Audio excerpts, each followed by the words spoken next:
Shalom orang-orang kudus yang terkasih di dalam Kristus Yesus. Tidak terasa hari ini kita akan mengakhiri tahun 2020. Begitu banyak hal yang terjadi selama tahun 2020 ini. Tentu kita semua mempunyai cerita masing-masing, kita punya kesaksian kita masing-masing, kita mempunyai perjalanan iman kita masing-masing. Namun melihat kenyataan bahwa kita bisa mengakhiri tahun 2020 ini bersama-sama saudara, ini menunjukkan bahwa Tuhan tetap ada di pihaknya kita. Amin Bapak Ibu. Saya tidak tahu perjalanan iman yang bagaimana yang Anda lalui. Apakah Anda menjadi seorang pemenang, ataukah Anda menjadi orang yang biasa-biasa saja, atau Anda menjadi orang yang penuh dengan kekhawatiran. Pagi tadi saya berdoa di dalam roh dan saya menantikan Tuhan. Saya hanya berbahasa roh, saya menyembah Tuhan. Dan ada satu perkataan yang keluar dari mulut saya, yaitu omniscient.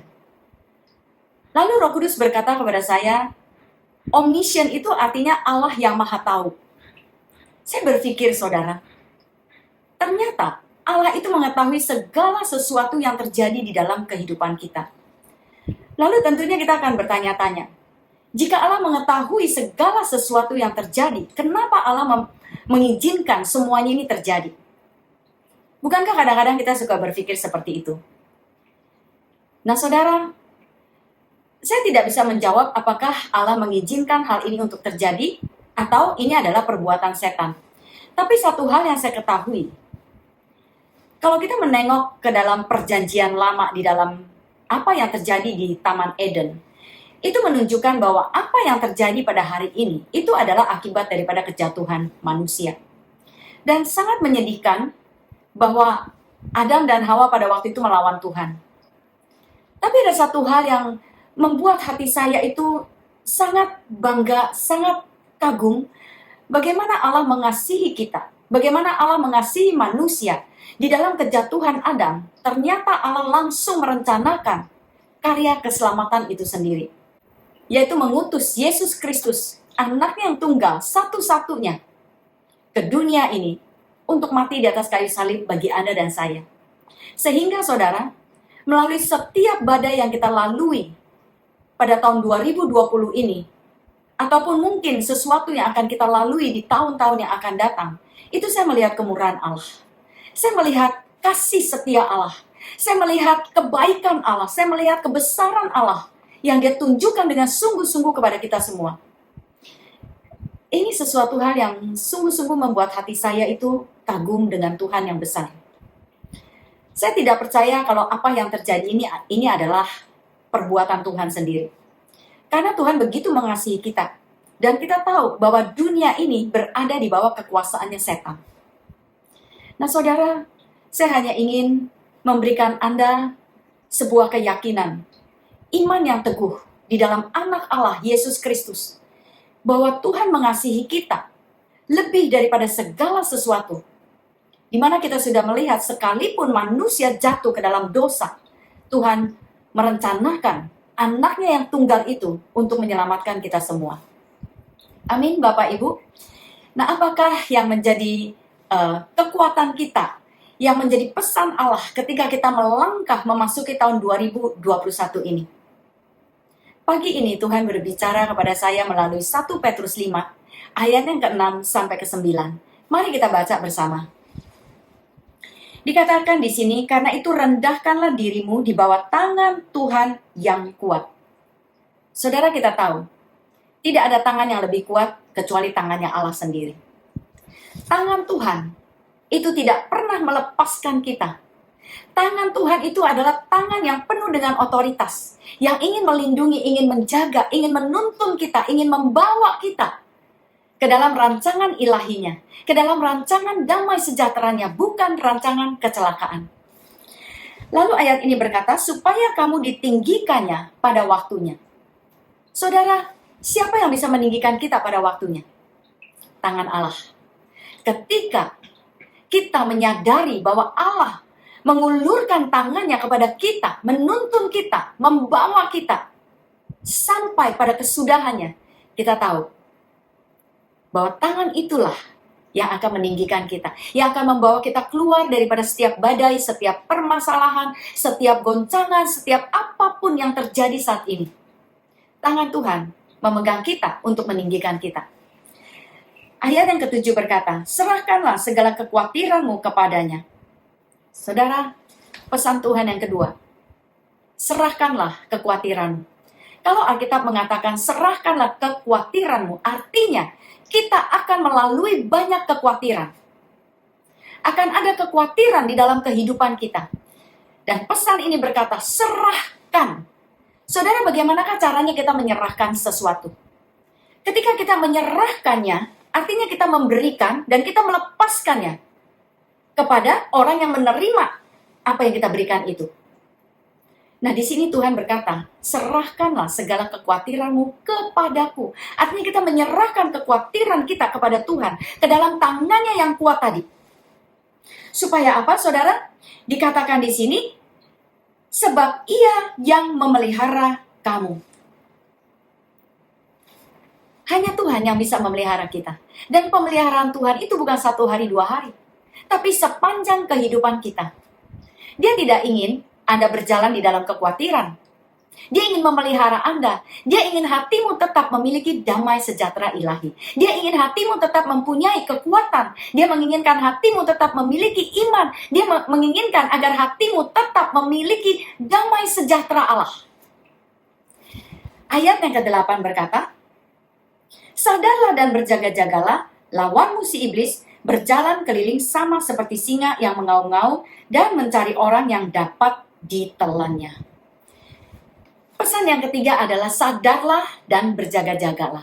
Artinya saudara, setiap saat dalam keadaan apapun juga, apakah kita dalam keadaan baik, dalam keadaan tidak baik, dalam keadaan diberkati dan tidak diberkati, kita harus sadar, kita harus selalu membawa hidup kita di dalam kenyataan bahwa kita ini harus berjaga-jaga. Bagaimana kita berjaga-jaga, saudara? Berdoa. Kita harus meningkatkan jam-jam doa kita. Dalam 1 Petrus 4 ayat yang ke-7 dikatakan, kesudahan segala sesuatu sudah dekat, karena itu kuasailah dirimu dan jadilah tenang, supaya kamu dapat berdoa. Alkitab berkata bahwa kesudahan segala sesuatu sudah dekat. Kita sudah hidup di akhir zaman. Segala sesuatu diperlihatkan kepada kita, yang membuat kita menjadi takut, khawatir, gelisah, susah tidur. Waktu kita bangun tidur, kita juga menjadi khawatir. Karena Alkitab berkata kesudahan segala sesuatu sudah dekat. Dan dikatakan, kuasailah dirimu dan jadilah tenang. Kita tetap harus menguasai diri kita dan menjadi tenang supaya kita dapat berdoa. Ternyata saudara, berdoa itu membuat kita menjadi tenang dan bisa menguasai diri. Kenapa? Karena doa itu adalah satu-satunya jalur di mana kita berkomunikasi dengan Allah. Adalah satu-satunya jalur kita berbicara dengan Allah yang adalah roh. Kalau Anda bisa berbahasa roh, silakan. Karena roh akan berjumpa dengan roh, itu akan mempercepat komunikasi Anda dengan Tuhan, dan Anda dengan cepat juga bisa menerima apa yang Allah ingin perkatakan kepada kita. Saudara, di sini ayat ini mengatakan, singa itu mengaum-ngaum mencari mangsa yang dapat ditelannya. Yang dapat, saudara. Kalau engkau menjaga dirimu di dalam doa, maka setan tidak akan pernah bisa menelanmu. Dia hanya bisa menelan kita waktu kita lemah. Dia buat kita menjadi takut, menjadi panik, menjadi khawatir, menjadi down, menjadi depresi, saudara. Itu pada saat kita lengah, pada saat kita lupa berdoa, pada saat kita tidak berjaga-jaga. Oleh karena itu pesan Allah yang ketiga adalah, sadarlah dan berjaga-jagalah. Yang keempat, lawanlah dia dengan iman yang teguh, sebab kamu tahu bahwa semua saudaramu di seluruh dunia menanggung penderitaan yang sama. Ayat ini mengatakan, lawanlah dia dengan iman yang teguh. Saudara, ketika setan mengaum-ngaum, salah satu cara kita melawan dia selain kita berdoa adalah dengan iman yang teguh. Bagaimana kita bisa mendapatkan iman yang teguh? Dengan jelas, Alkitab mengajarkan kepada kita bahwa kita hanya bisa memiliki iman itu dari pendengaran, dan pendengaran akan firman Kristus. Jadi kita harus selalu mendengar dan mendengar dan mendengar firman Allah. Mungkin Anda sudah mendengar firman yang saya baca ini. Mungkin Anda bilang, oh itu saya udah tahu. Tapi berapa banyak kita lupa, saudara? Berapa banyak kita suka mengabaikan? Kita tidak merenungkan firman, kita hanya baca. Lalu setelah kita tutup Alkitab kita lupa. Dan ketika sesuatu terjadi, kita dibuat menjadi takut lagi, khawatir lagi, gelisah lagi. Nah, ayat ini mengingatkan kita untuk memasuki tahun 2021.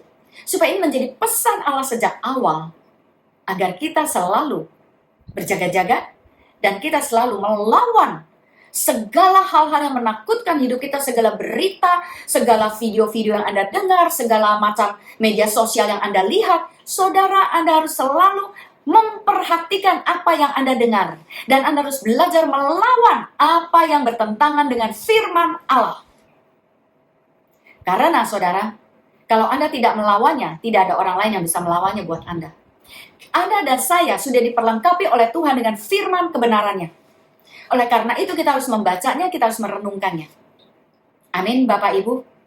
Ini merupakan pesan yang singkat dari Tuhan, tapi ini sungguh-sungguh membawa satu kekuatan bagi kita semua. Karena saudara, dikatakan lagi di sini bahwa semua saudaramu di seluruh dunia menanggung penderitaan yang sama. Semua orang mengalami hal yang sama seperti yang Anda dan saya alami.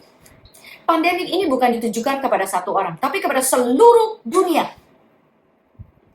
Jadi, cara kita melewati semuanya ini adalah sesuai dengan pesan Allah.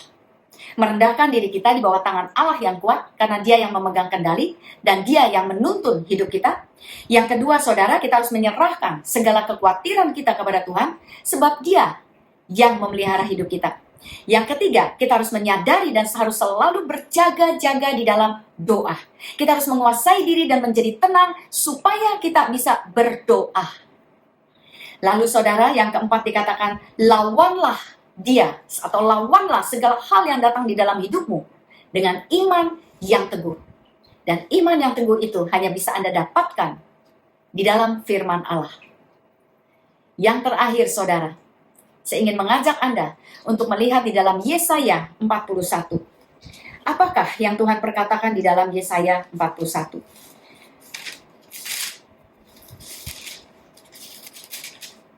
Ayat yang ke-10 mengatakan seperti ini. Janganlah takut, sebab aku menyertai engkau. Janganlah bimbang, sebab aku ini Allahmu. Aku akan meneguhkan, bahkan akan menolong engkau. Aku akan memegang engkau dengan tangan kananku yang membawa kemenangan. Ayat 13. Sebab aku ini Tuhan Allahmu, memegang tangan kananmu dan berkata kepadamu, janganlah takut, akulah yang menolong engkau. Saudara, tadi dikatakan, rendahkanlah dirimu di bawah tangan Allah yang kuat. Dan ayat ini berkata, aku akan menyertai engkau. Aku akan memegang tangan kananmu dengan tangan kananku. Saudara, Anda bisa bayangkan, ini tangan kanannya kita.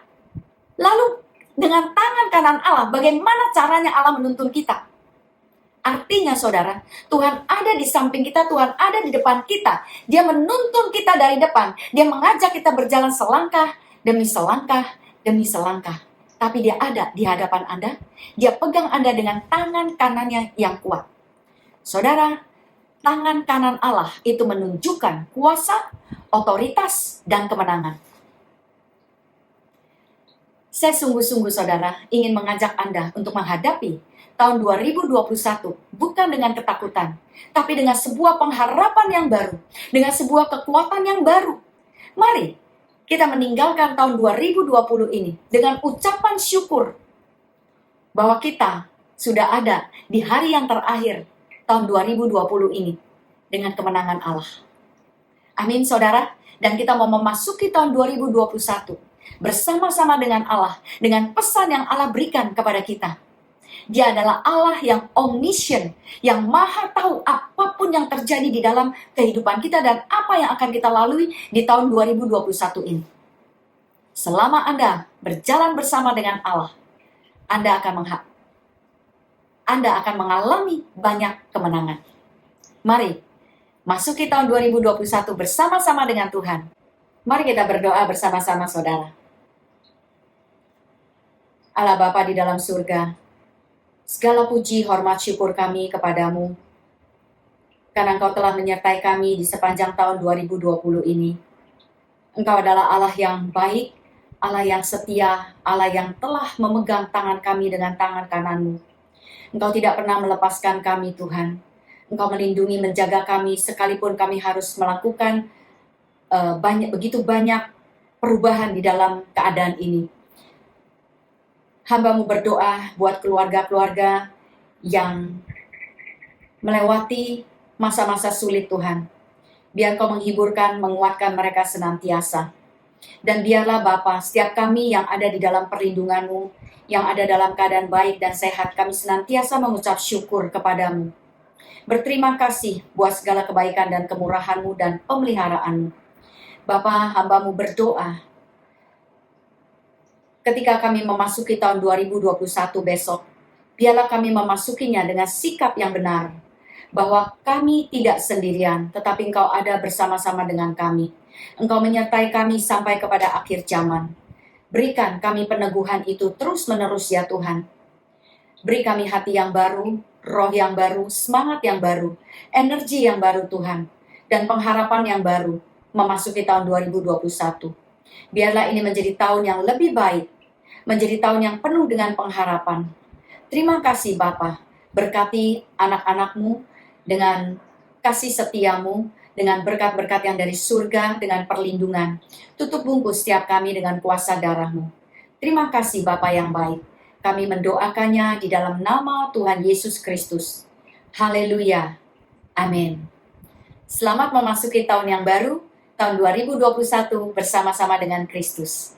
Tuhan Yesus memberkati. Shalom.